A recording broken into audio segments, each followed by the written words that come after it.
professor. Tu não foi? Tá com medo da água? Senão eu vou me molhar todo. Eduardo! Ó. Ei, não molha as camisas!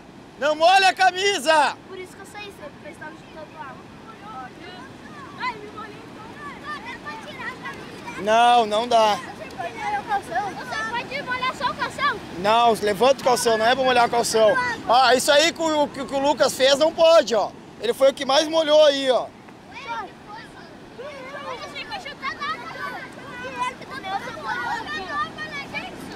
Ô, Eduardo! Ô, Guilherme! Para de jogar água, Guilherme! Ô, senhor, tu viu o Johnson? Ele mergulhou? Cadê o Johnson?